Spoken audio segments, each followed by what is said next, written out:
દર્શક મિત્રો, આપ જોઈ રહ્યા છો પડે પડના સમાચાર જી ન્યૂઝ ગુજરાતી પર અવશ્ય જુઓ. દર્શક મિત્રો, જી ન્યૂઝમાં આપનું હાર્દિક સ્વાગત છે. આપણે વેમાલી ગામમાં આવી ગયા છે, જ્યાં કેટલાય ટાઈમથી પીવાનું પાણી દૂષિત આવે છે.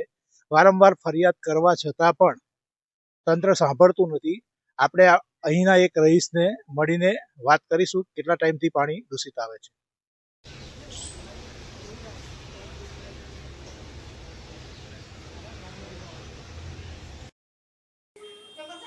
વેમાલી ગામ આવું ડોરું પાણી આવે છે. આવું ડોરું પાણી કેમ પીવું ને શું કરવું? આટલું ગંદુ પાણી આવે છે, આટલું ગંદુ પાણી પીવું?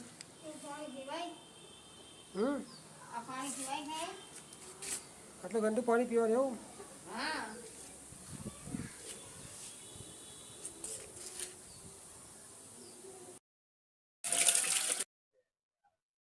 કેટલા ટાઈમથી પાણી અહીં દૂષિત આવે છે ને આ વોર્ડ નંબર કયો લાગે છે, કોના હાથમાં આવે છે? અહીંયા છેલ્લા 1 મહિનાથી પાણી એટલું ખરાબ આવે છે કે પીવા લાયક છે નહીં. બરાબર? કારણ કે એ પાણી પીવે તો માણસ બીમાર થઈ જાય. બરાબર? અને આપણી એટલી બધી કેપેસિટી છે ને સાહેબ કે આપણે જગ લાવીએ. બરાબર છે? મોટા લોકો છે જે લોકો જગ લાવીને ઉપયોગ કરે છે. આખું ગામ છે, આખા ગામમાં કોઈ આગળ આવવા માટે કોઈ તૈયાર છે નહીં. અને જે આગળ આવે છે, બરાબર, એના લોકો દબાવે છે. આ જગ્યાનું એડ્રેસ શું છે? આ આપણે વેમાલી ગામ, રામજી મંદિર ફર્યું, વોર્ડ નંબર 3. અને અહીંયા 4 કોર્પોરેટર છે: પરાક્રમસિંહ અજીતસિંહ જાડેજા બાપુ, પછી આપણે છાયાબેન ખરાદી, રૂપલબેન મહેતા અને ડોક્ટર છે બીજા એક આપણે નિખિલ શાહ. આ 4 છે અહીંયા. તમે કેટલી વાર ફરિયાદ કરીને કોઈ સાંભળે છે કે નહીં? કે શું મેં છે? મેં એ લોકોને પોતે રજૂઆત કરી છે ગ્રુપમાં. આ લોકોએ ગ્રુપ બનાવ્યું છે, વોટ્સએપ ગ્રુપ, કે વેમાલી કાર્યકર્તા વોટ્સએપ ગ્રુપ. બરાબર છે? તો વોટ્સએપ ગ્રુપ બનાવવાનો શું મતલબ છે કે તમારી વેમાલી ગામમાં કોઈ પણ સમસ્યા હોય તો તમે એ વસ્તુ તમે ગ્રુપમાં મૂકી શકો. બરાબર છે? તો મેં આનો વિડીયો બનાવીને ગ્રુપમાં મૂક્યો. તો ભાજપનો એક કાર્યકર્તા છે, અમારા વેમાલીના જ છે, બરાબર, એ ભાઈએ મારો નંબર ગ્રુપમાંથી કાઢી નાખ્યો અને મને એવું કીધું કે ભાઈ આ ઉપરથી ઓર્ડર છે.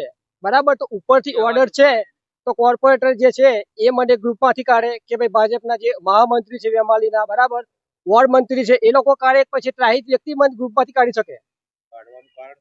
કાઢવાનું કારણ એક જ છે કે મેં ગ્રુપમાં વિડીયો મૂક્યો કે વેમાલી ગામમાં ગંદુ પાણી આવે છે. બરાબર છે? એ લોકોએ છેલ્લા 6 મહિના પહેલા આપણા રામજી મંદિર ફળિયામાં પાણીની લાઈન નાખી છે. પાણી લાઈન નાખ્યા પછી એ લોકોએ શું કર્યું કે ખાલી જેમ તેમ માટી પૂરી એ લોકો નીકળી ગયા. અત્યારે વરસાદ પડે ને તો એક્ટિવા લઈને તમારે જે જવું હોય ને તો તમે જવાય ને, તમારથી પડી જાવ તમે. બરાબર? રાત્રે કોઈ ઇમરજન્સી હોય કે દવાખાનું છે, તમે 108 તમારે બોલાવી હોય તો 108 ફરિયામાં આવે એવું છે જ નહીં. રિક્ષા આવી નથી.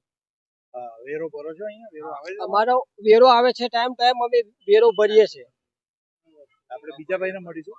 તમે શું કહેશો અહીંયા પાણી વિશે? સર, પાણી તો બહુ જ ખરાબ આવે છે. દૂષિત પાણી આવે છે, પીવા લાયક પાણી જ નથી સર. એટલે મહેરબાની કરી અને પાણીનો કઈ બંદોબસ્ત કરો કે પાણી સારું આવે.